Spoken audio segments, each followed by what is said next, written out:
The deed arrived in the Duke's study on a Tuesday morning in late July, when the heat pressed down on the valley like a palm laid flat on fever, and Marin Ashcroft arrived with it, rolled inside a leather case, sealed with her father's crest, her own name written across the outside in his careful clerk's hand, as though she were a parcel requiring postage rather than a woman of 26, requiring nothing at all.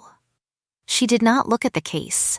She had not looked at it since her father pressed it into her arms in the courtyard of Ashcroft Hall 4 days prior, his eyes fixed somewhere above her left shoulder, his voice the voice he used for land disputes and grazing rights, which was the same voice, she had noticed, he used for everything that embarrassed him. She had carried it the length of 3 counties wrapped in an oilcloth.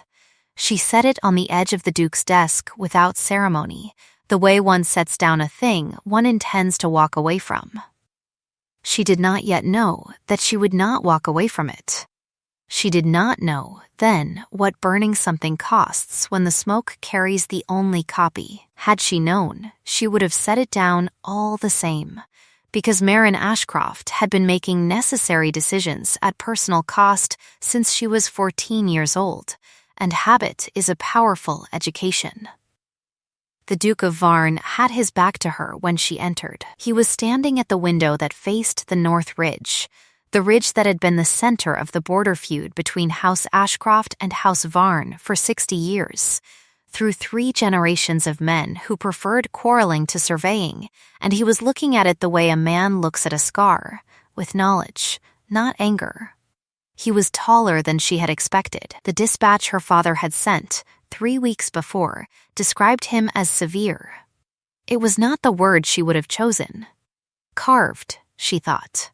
The way stone is carved, not by decoration, but by weather, by the slow, specific removal of everything that was ever soft. He turned when her footstep announced her and looked at her without the usual inventory, which she noted. Miss Ashcroft. His voice was quiet. She would learn to watch for that quietness, the way travelers watch for still water over limestone. It went very deep. I did not expect you until Thursday. The roads were dry.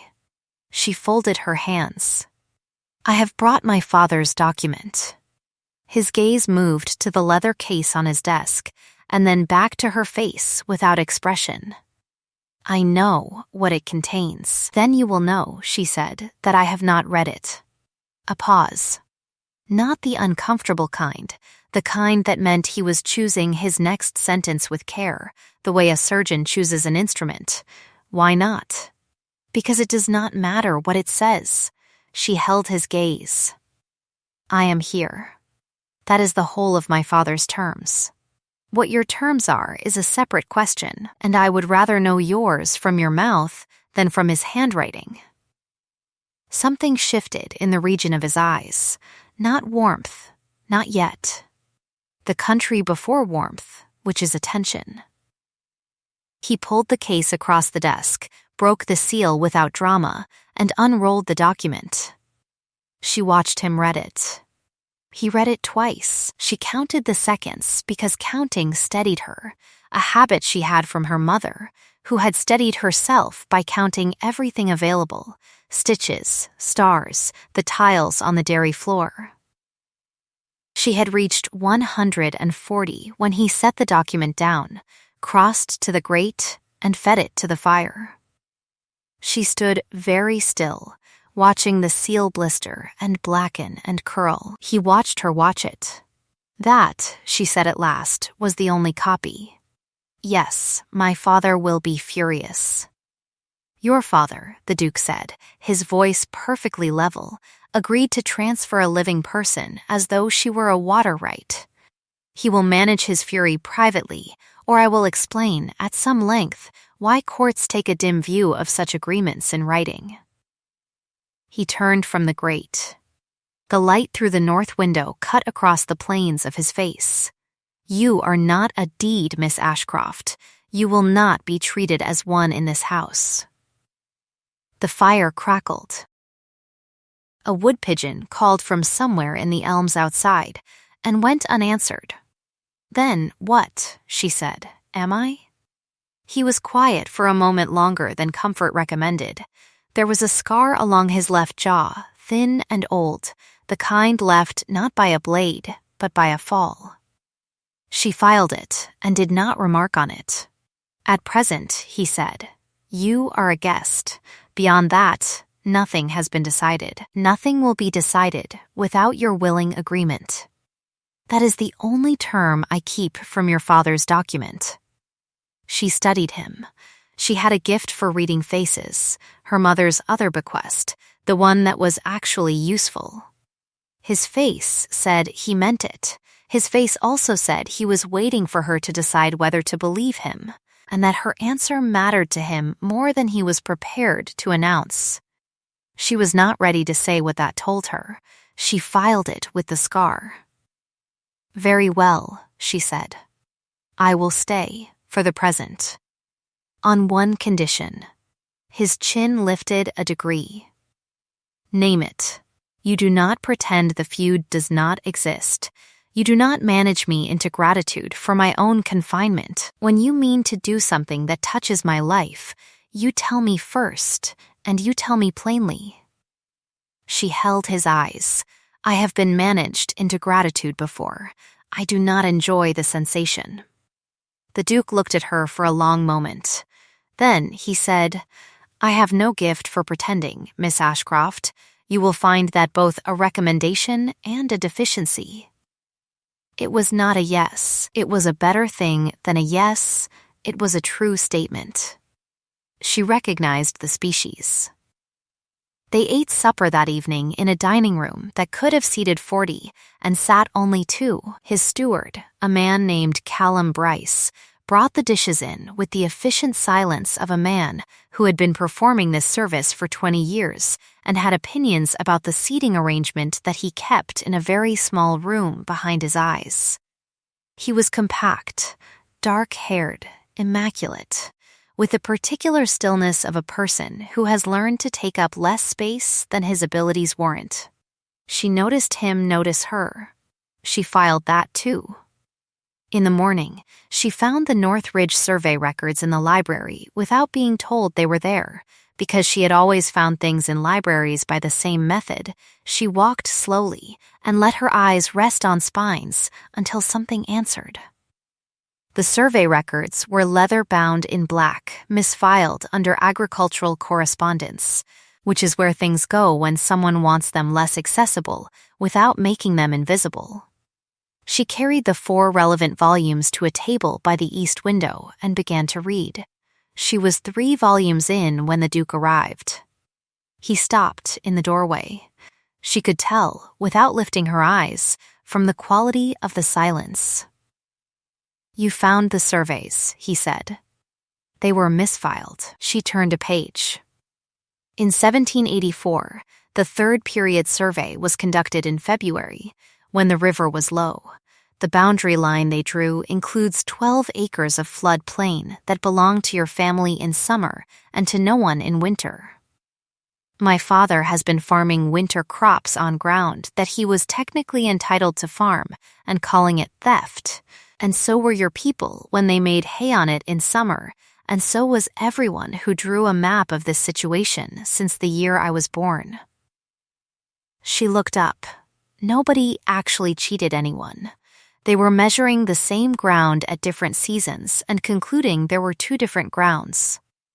He was looking at her the way one looks at a window that has suddenly opened. "I know," he said. "You know? I have known for 8 years. I commissioned a corrected survey in 1810. The corrected survey is, in this library, she finished, misfiled under something that makes it easy to overlook if you are not specifically looking for it." She closed the volume in her hands gently. "Who misfiled it?"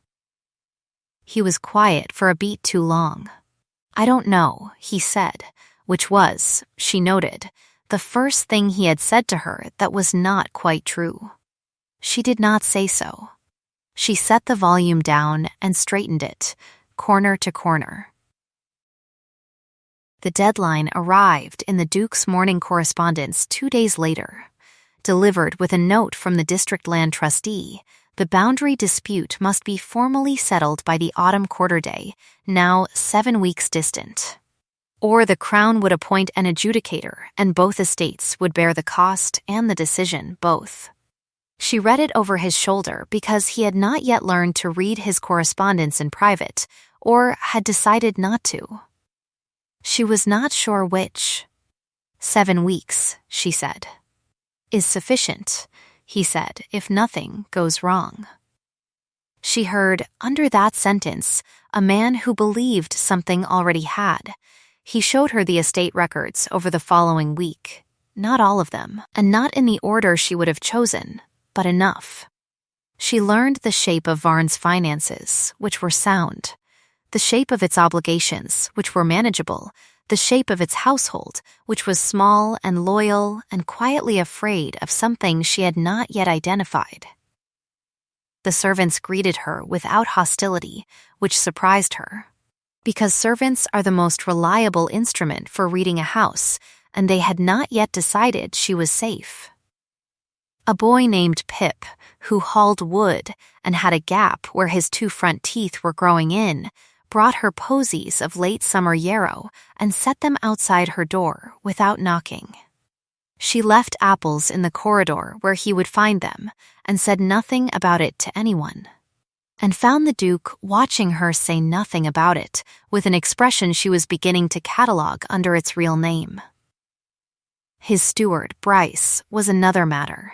He was efficient and pleasant, and brought her anything she asked for before she finished asking for it, and there was something in that promptness that she had encountered once before, in a different house, in the behavior of a different man who had been stealing from the household accounts for 11 years.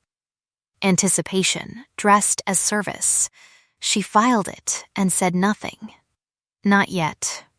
She had learned from her mother's accounts ledger, which she had kept for 3 years after her mother's death, and which had taught her everything she needed to know about money and grief, that numbers, kept honestly, tell their own story in their own time. Bryce touched the left side of his collar when something displeased him. She noticed it on the 3rd day. A small, unconscious press of 2 fingers, swift and private, like a man checking a hidden wound. It happened when the Duke paid her a compliment at dinner, not a personal compliment, a professional one about the quality of her reading of the survey records, and it happened again when she asked to see the correspondence ledger from the previous year. She did not need the ledger for any reason she could explain. She asked for it because she wanted to see the touch happen, and it did, the same 2 fingers pressed flat against the same spot on his collar, before he smiled and said of course. She filed that with everything else. The corrected survey, when she finally located it, misfiled a second time, now under Drainage Proposals 1808, which suggested intent, was exactly what she had expected. The 12 disputed acres were legally Varn's in both seasons. The boundary line had been correctly redrawn. Had this document been presented to her father's solicitors in 1810, the feud would have been over, the deed would never have been written, and she would never have arrived in this house carrying herself in a leather case. She held the document up to the window and looked at the paper, at the margins, at the hand. A second set of notations had been added to the original survey notes in a different ink, a darker ink, applied more recently. That changed the river measurements by 3 degrees and moved the boundary line back across the 12 acres. It was done carefully. It was not done carefully enough. She recognized the handwriting from the correspondence ledger she had read the previous Tuesday, and from the inventory receipts on the second shelf of the estate records room, and from the note of welcome left on her pillow her first night at Varn, written in Bryce's hand, which had struck her as an unusual gesture even then for a steward. She rolled the document back into its housing and put it in her apron. She was very still for a moment, the way she was still when she needed to count something. She counted the tiles on the library floor, 22 by 14, the grout lines worn soft with age, and when she reached 100, she went to find the Duke. He was in the stable yard, working with a colt that had gotten into wire and was still nervous of rope. He was doing it himself, without a groom, his coat off and his sleeves rolled to the elbow, speaking to the animal in a voice so low she couldn't hear the words from the gate. His hands were the hands of a man who worked, square and scarred and certain. She stood at the gate and watched him coax the colt forward and thought, without meaning to, that she understood his whole history from the way he moved, a man who had learned that patience and stillness and absolute honesty of intention were the only reliable instruments. Whatever had made him that way had cost him something she had not yet been told about, and she was not yet in a position to ask. He saw her and came to the gate, reading her face the way she had been reading everyone else's all week. "What have you found?" he said. Not a question. She gave him the survey. She watched him read it. She watched him reach the altered margins and go very still, with the stillness of a man absorbing a blow without letting his face report it, except that his right hand closed once around the edge of the document, briefly, and then released. "Bryce," she said, because she would not make him name it alone. Yes, his voice was quiet, the quietest she had heard it. Since when? At least 1810, possibly longer. She paused. "How long has he been with you?" 17 years. Something moved behind his eyes. Grief, she thought, the kind that comes when a betrayal is old enough to have had children. He looked at the document for another moment, and then at her. "He was my father's steward first." He was the last person in this house who remembered my mother. She said nothing. "There are some griefs that need witness, not commentary." "Why?" he said at last. "What was the purpose?" "I don't know yet. I believe the answer is in the correspondence ledger. I would need to see 2 more years of it, 1808 and 1809. Before the corrected survey was commissioned, she held his gaze. "There is something else I need to tell you, and I am going to tell it to you now, before I know all of it, because you said I was to be told plainly, and I am extending the same." He waited. "I believe the deed my father wrote, the arrangement that brought me here. I believe Bryce had a hand in encouraging it. I believe he communicated with my father's household in some way before the deed was proposed. I do not yet know what his interest was in bringing me to this house, and I want you to know that I don't know before I know, because the alternative is you discovering it later and wondering whether I did." She stopped. "That is all I have." The Duke looked at her for a long time. The colt shifted in the paddock behind him and settled. A robin sang 3 notes in the elm by the wall. "You have," he said slowly, "the most extraordinary mind I have encountered in 17 years of managing this estate." "You manage it alone," she said. "You have been trusting the wrong person with your documents. I know that now." His jaw was set. "I have known something was wrong for 3 years, and I did not know what to look for." He looked at the altered survey in his hand. "You have been here 8 days. The ledgers were very clear," she said, "once I knew which question to ask." He looked at her with the country before warmth again, and then past it, briefly, and then he put the door back. But she had seen it. She filed it under its real name, and kept very quiet about where she had filed it. She found what she needed in the 1808 correspondence ledger the following morning, a series of letters, sent under Varn's seal but in Bryce's hand, to the Ashcroft family's land agent, one Mr. Dene, proposing that the boundary dispute be inflamed rather than resolved, that the corrected survey be suppressed, and that both estates be kept in mutual suspicion until an opportunity arose to profit from the resolution. The letters were meticulous. Bryce was meticulous in all things. He had made notes in the margins in a smaller hand, tracking what each party believed and what each party had been told, and the notes were the annotations of a man who thought of human beings the way an engineer thinks of pistons, things that moved when correctly pressured. Near the bottom of the final letter, in a postscript added in a different sitting, was a line that made her sit back slowly in the library chair and look at the ceiling. The line said, "If the Duke should prove unwilling to formalize the alliance, the presence of the Ashcroft daughter in the house will serve as pressure enough. Men of his character do not keep single women under their roofs without consequence to either party." She read it 3 times. She counted the ceiling roses, 7 in the main coffered panel, 1 cracked, and then she read it a 4th time. She thought about what it meant. It meant that Bryce had expected the deed to function not as a resolution, but as a lever. It meant that whether the Duke married her or dismissed her, Bryce stood to gain from either scandal, a scandal of impropriety or a scandal of insulting the Ashcroft family. It meant the feud, the deed, the arrival. All of it had been engineered not to settle an old border argument, but to maneuver 2 people into a position where their choices were already made for them. She thought about the Duke burning the deed on her first morning. She thought about the fact that Bryce had been present in the doorway when he did it, watching, with his 2 fingers pressed flat against the left side of his collar. She put the letter into her apron with the survey and went to find the Duke.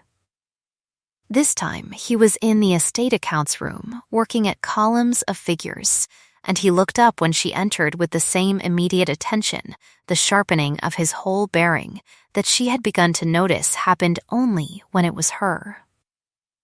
"Sit down," he said before she had spoken. "You have the look of someone about to change everything." She sat. She laid the letter on the desk between them. She watched him read it, and watched the stillness settle over him like water freezing, slowly, completely, without violence. When he looked up, his eyes were very dark. "He thought," the Duke said quietly, "that I would keep you here by obligation. He thought you would keep me here by scandal, or release me by scandal. Either way, the trust between your house and mine would be broken permanently. The boundary dispute would continue without resolution, and he would remain indispensable." She folded her hands. "I do not yet know what his financial interest was, but I believe there is one.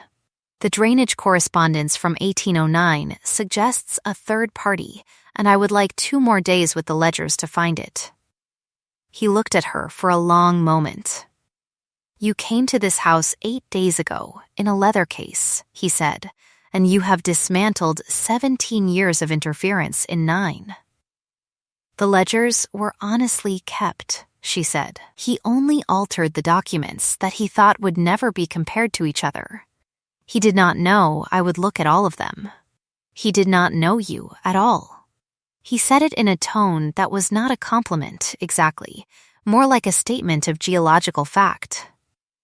She felt warmth move across her face and hoped the light from the window was insufficient to demonstrate it. It was not. He saw it and had the grace to look down at the letter again. "There is something I have not told you," he said to the letter. "There is a thing I have been carrying since before you arrived, and I told myself I would tell you when the matter was settled, and I can see now that is not the correct order." "Tell me now," she said. He looked up. "My father made the original arrangement with your father, not in writing, not as a deed, but as a conversation 12 years ago." "I was not told." "I found out 3 years ago from a letter in my father's effects. I did not know how to undo it without insulting your family. He stopped. I commissioned the revised survey in 1810, hoping that if the border issue were resolved, the arrangement would simply cease to have a cause, and your father might allow it to lapse without ceremony." He paused. And then the revised survey vanished. She was quiet. I am telling you, he said, because you asked for plainness, and because you have earned it several times over in 9 days, and because I will not have you think that I burned that deed only because it was convenient. He met her eyes. I burned it because it was wrong. The rest of what I may or may not want is a separate matter entirely, and it is not a matter I intend to raise while you have any reason to believe I am motivated by obligation. The robin sang again in the elm, 3 notes, the same 3. I appreciate the distinction.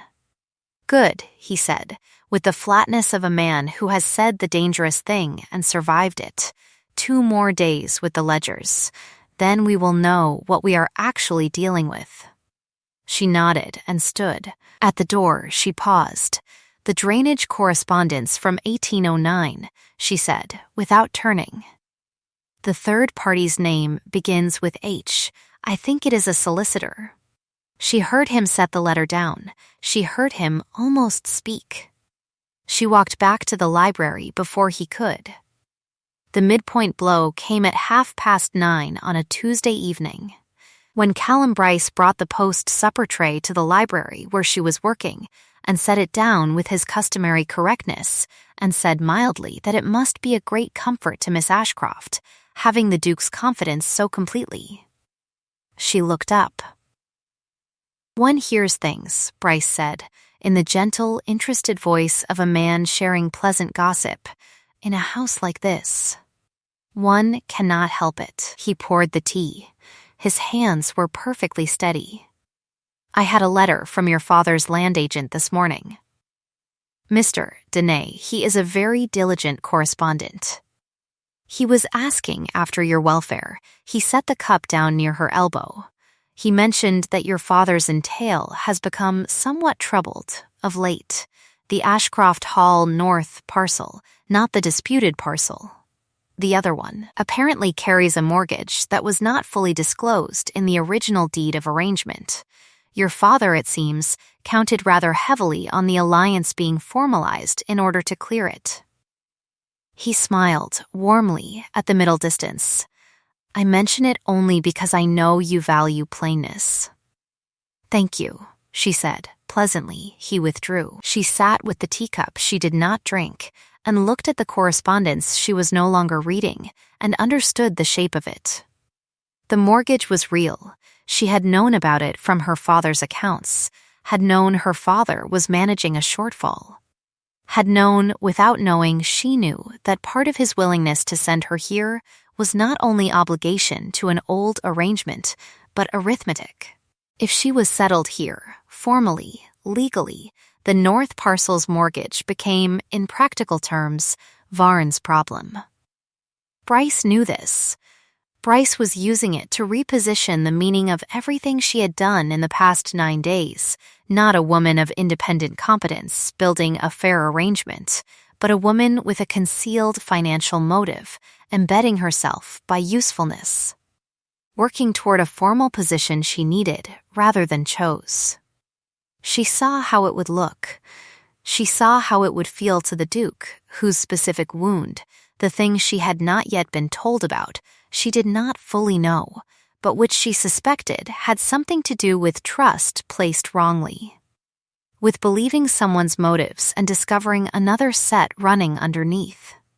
She could tell him tonight. She could put the information in front of him, the way she had put the survey and the letter, plainly, in full, with the context he needed.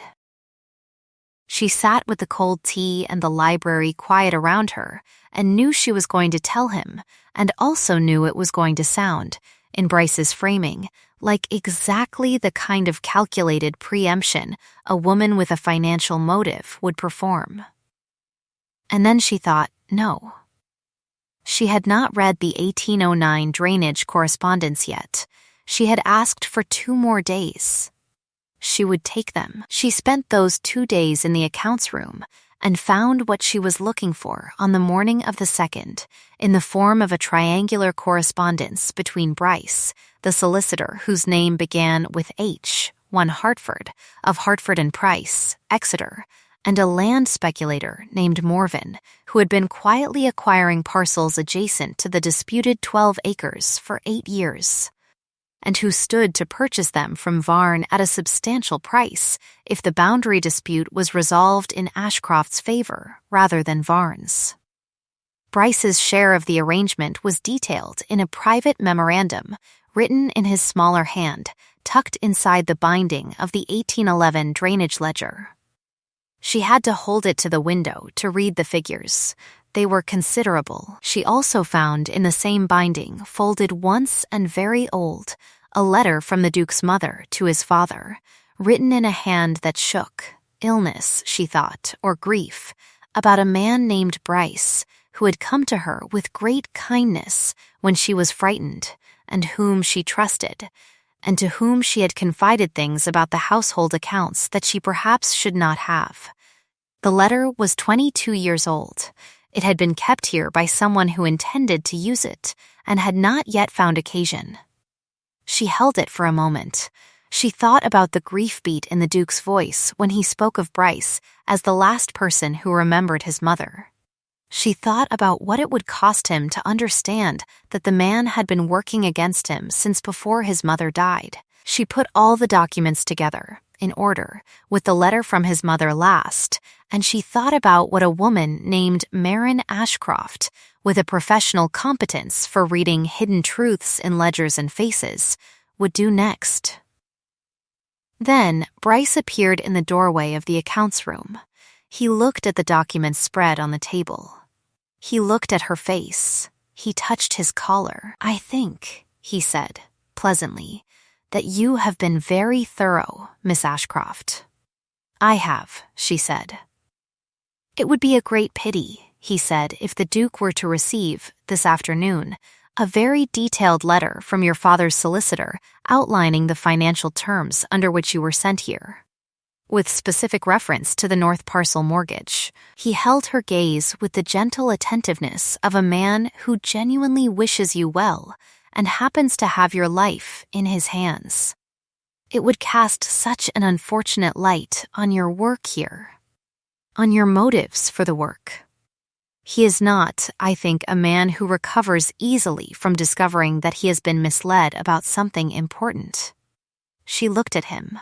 She thought about her father's North Parcel. She thought about what it would cost to simply stop, to fold her papers and put them back where she found them, to allow the boundary dispute to lapse into the adjudicator's hands, to remove herself from the problem and go home and let Varn remain unresolved, and Bryce remain indispensable, and herself remain the woman nobody crossed the room for. She said, "No." The single word hung in the still air of the accounts room. Bryce blinked, very slowly, like a man recalibrating. "I beg your pardon?" "No," she said again. "The answer is no. Whatever my father's North Parcel costs, it does not cost my integrity. I would rather he lose it honestly than keep it by my silence." She gathered the documents. "You may send whatever letter you like." He looked at her for a long moment, and something crossed his face, the first unguarded thing she had seen there, fast and private, like a door blown open and shut again by a wind. She would think about it later and name it, the face of a man who has calculated everything about you wrong for 9 days and has just understood it. "I see," he said, pleasantly, and withdrew. She sat very still for 1 minute, and then went to find the Duke. She was nearly at the study when the front door opened, and Bryce came through it again from outside. She had not seen him go out, with a sealed letter already in his hand, and the Duke's name on the front in a handwriting she recognized as a clerk's copy, too neat, prepared in advance, the kind of letter you have ready before you need it. He passed her in the corridor with a small, courteous nod and knocked on the study door. "I have correspondence from Ashcroft Hall," she heard him say. Marked urgent. She stood in the corridor with 17 years of Bryce's documents in her hands and the Duke's mother's letter folded in her apron. She stood there for 5 seconds, and then she knocked on the study door herself, from the corridor, and opened it without waiting. Bryce turned to look at her. The Duke looked from the letter to her face and the documents in her arms, and then back to her face. "I need you both," she said, "and I need 2 more people." The Duke looked at her steadily. She watched him decide, in the space of one breath, to trust her. "Who?" he said. "Mrs. Fell," she said, the housekeeper, who had been at Varn for 30 years and remembered the Duke's mother, and whose opinion of Bryce she had been watching for 9 days, and whoever holds the position of land trustee for this district. "Wentworth," he said. "He is at the Crown Inn in the village. He arrived yesterday to oversee the quarter-day settlement." He set the letter down without opening it. He looked at Bryce. "Fetch him," he said. Bryce went still, a single beat, small as a held breath. Then he pressed his fingers flat against his collar and turned to go. "Bryce," the Duke said, and the quietness in his voice was not a whisper, not a softening, it was the bottom of a very deep lake. "Mrs. Fell will fetch him. You will stay here." The quarter-day settlement was conducted that afternoon in the estate records room, with Trustee Wentworth at the head of the table, Mrs. Fell standing at the door, because she preferred standing to sitting, and no one had ever successfully redirected her on the point. The Duke on one side, Bryce on the other, and Marin Ashcroft at the foot with the documents arranged before her in the order they would be needed.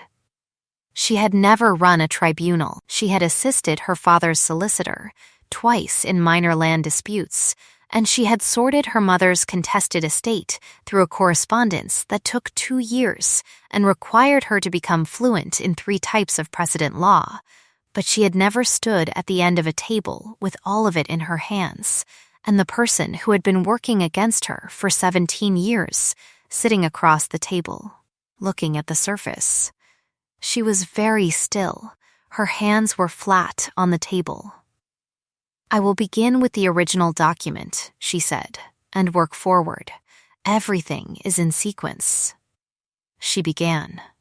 She laid the original survey of 1784 and the corrected survey of 1810 side by side on the table and read the relevant measurements aloud, first one and then the other. She set the altered margin notations beside the corrected survey and read those aloud, clearly, slowly, so that Wentworth could follow every figure.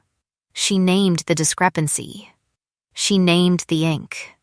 She asked Wentworth to hold the corrected survey to the window, which he did, and the layered marks showed cleanly in the afternoon light, the original lines, and, over them, the later, darker lines, visible as a palimpsest.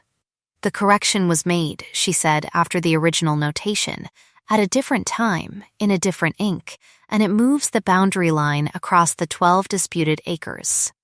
She looked at Wentworth. "Whose hand is this, Mr. Wentworth?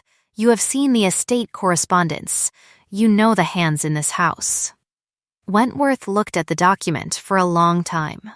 He was a careful man and a thorough one, and he understood what he was doing when he answered. He set the survey down. "The corrections," he said, "are in the hand of the estate steward." Bryce sat with absolute stillness, his fingers flat on the table, his face correct and pleasant. He was, she thought, the most composed person in the room. She had expected nothing less. She did not look at him yet. She went to the correspondence next. She read aloud the letters between Bryce and Mr. Dene of the Ashcroft household, keeping her voice level, letting the words carry themselves. She read the passage about the presence of the Ashcroft daughter as pressure. She set the memorandum concerning Morven the speculator on the table and read it also, including the figures, which were specific and damning in the way that specific figures always are. She read Hartford's name and the nature of his role. She watched Bryce watch the ceiling. "I have one question," she said, looking at him directly for the first time since she began. Not about the documents, about a conversation. He looked at her. His face was carefully pleasant. "The letter you were about to deliver to the Duke this afternoon," she said. "The one in the clerk's hand with Mr. Wentworth's name on it. Was that letter written by you or at your direction, or did it arrive genuinely from Ashcroft Hall?" A silence. Wentworth had stiffened slightly to her left. The Duke was very still. Bryce touched his collar. He stopped. He looked at the table. He looked at the survey still held to the window light, still showing its layers. He looked at the stack of his own correspondence, read aloud with perfect accuracy in a voice he could not interrupt. He looked at his hands.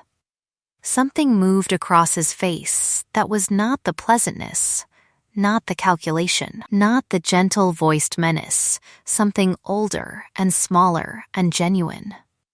A grief beat, brief and undefended, the face of a man who is looking at the wreckage of 17 years and seeing, underneath the arithmetic, something he had lost before the arithmetic began.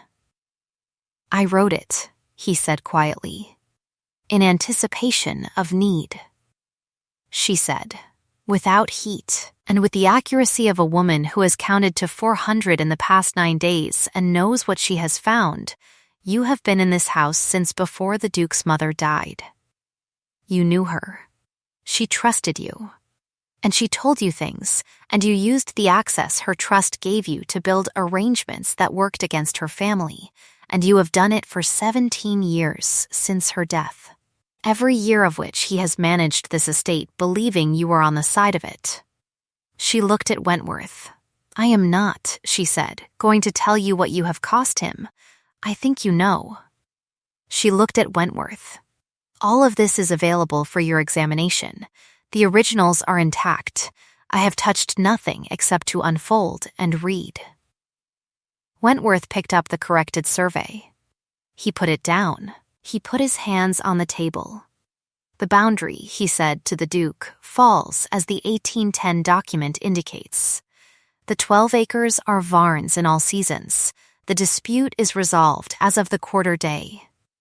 He looked at the memorandum from Morven. "The speculative arrangement with the third party, Hartford will need to be spoken to. This may constitute fraud on several parties." She had been thinking about this since the morning, and she spoke before the Duke could. "I would ask," she said, "that the matter go no further than this room." Formally, she watched Wentworth and then the Duke. Bryce's portion in Morven's speculation is documented. If those funds are recovered to the estate and the connection to Hartford is severed, Varne has its boundary, its records, and its accounts made whole. A formal proceeding would name Hartford and Morven and Dene and expose the extent to which the arrangement touched my father's household, and the cost of that exposure would fall in part on my father's estate at a time when it is already strained. She paused. "My father is foolish, not criminal.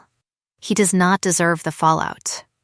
She looked at the Duke. "It is your decision."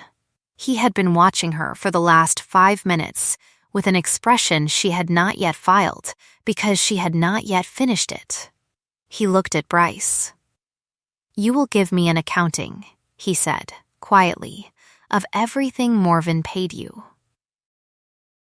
You will give me the Hartford letters in their entirety.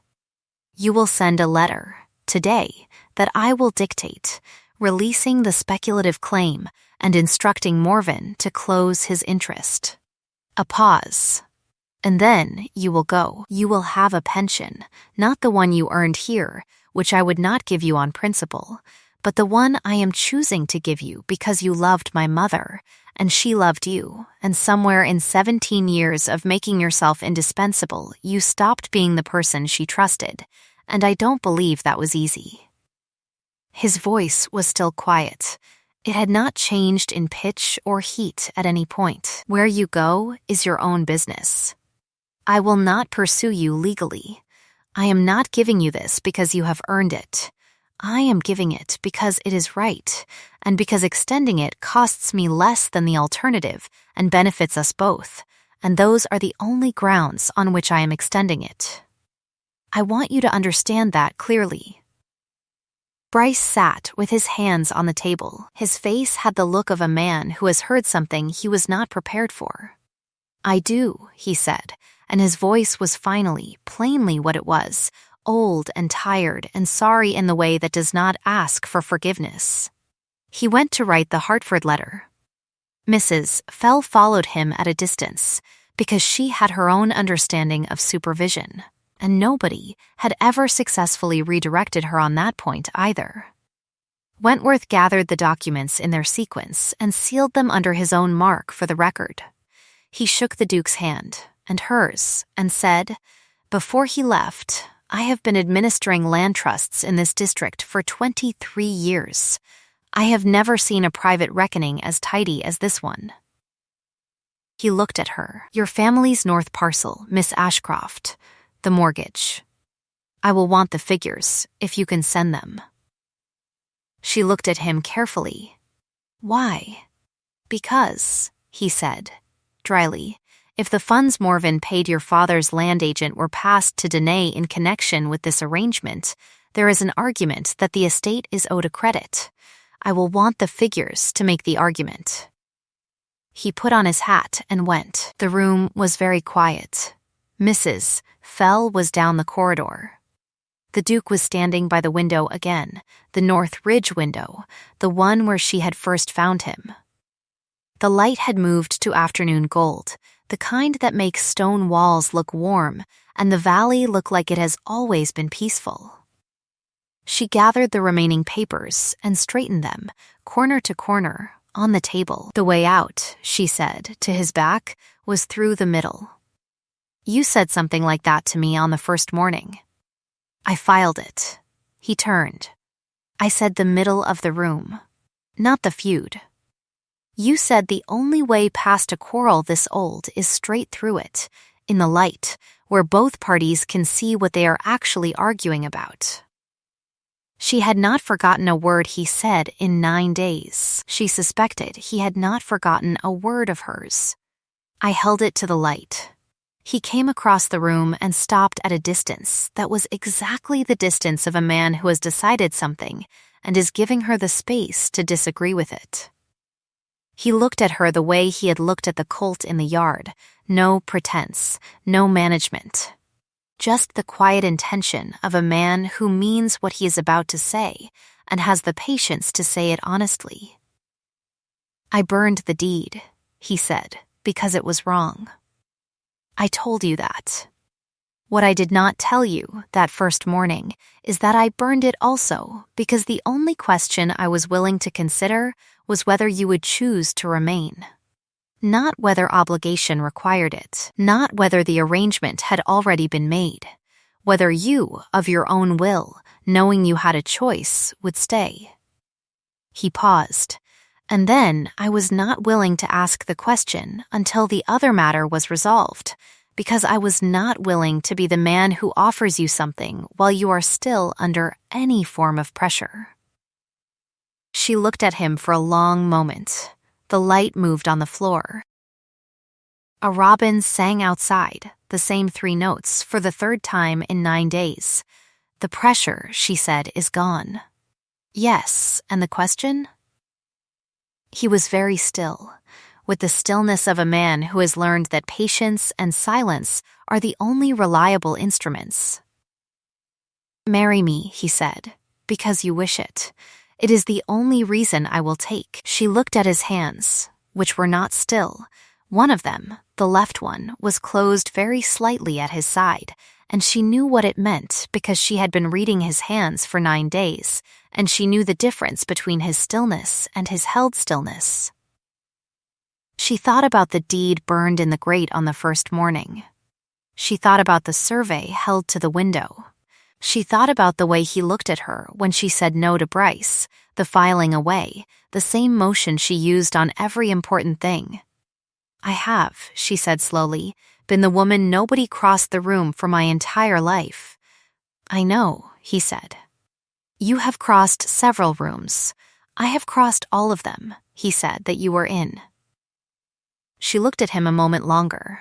Then she said, "Yes, because I wish it. Those are also my only terms." He looked at her the way light looks at a window when it finally comes through after a long overcast, not sudden, not dramatic, but warm and steady, and as though it had always been going to be there. His left hand unclosed. He reached out and she gave him her hand, and they stood for a moment in the gold afternoon light of the North Ridge study at Varn, with 17 years of someone else's interference finally behind them, and the robin singing its 3 unchanged notes in the elm. Mrs. Fell, when told, went into the larder and made a noise like a woman experiencing feelings she had been holding in a very small room for some years.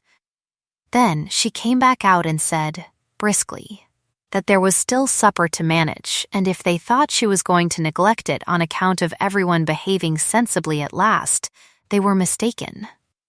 She also said, without preamble, that she had never trusted Bryce an inch since 1808, and that she hoped someone would remember that. She wept at the wedding 3 weeks later, in the small chapel at the east end of the house, quietly, into a handkerchief she had prepared in advance, which suggested she had expected to.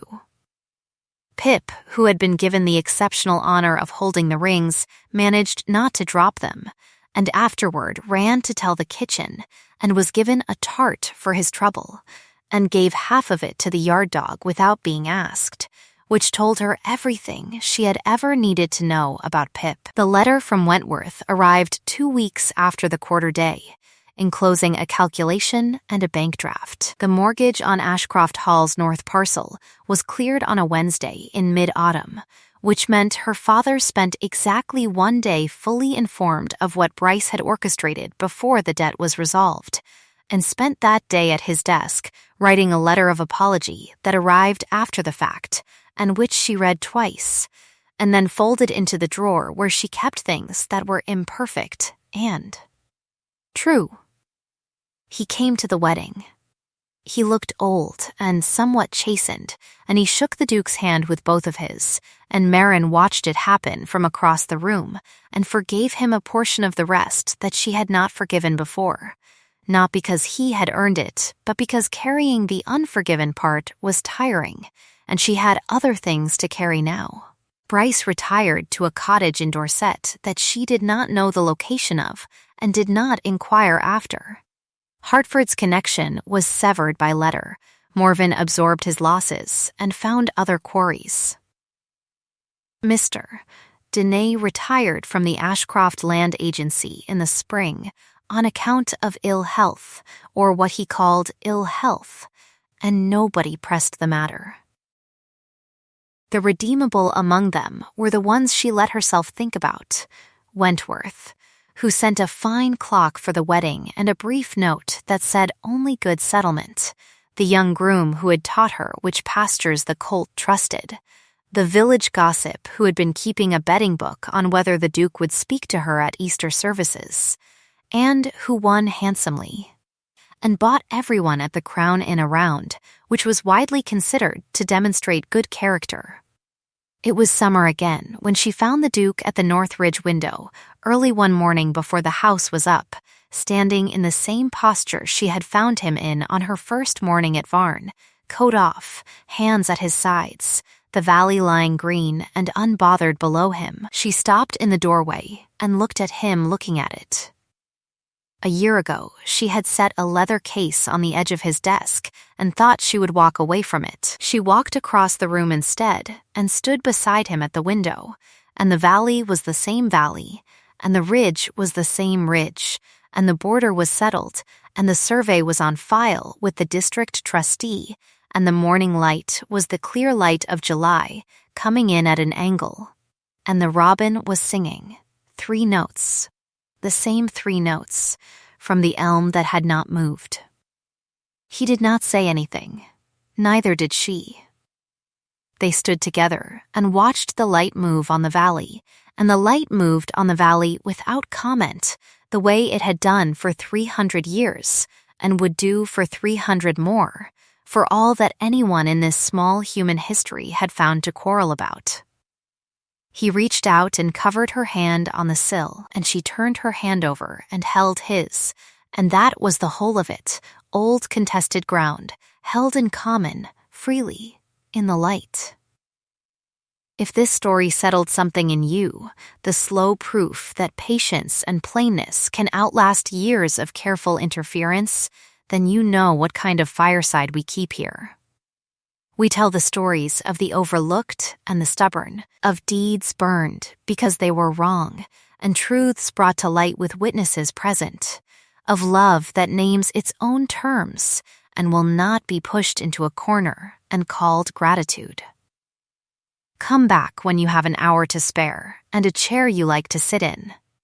There is always a new story on the hearth, and a chair kept for you beside it.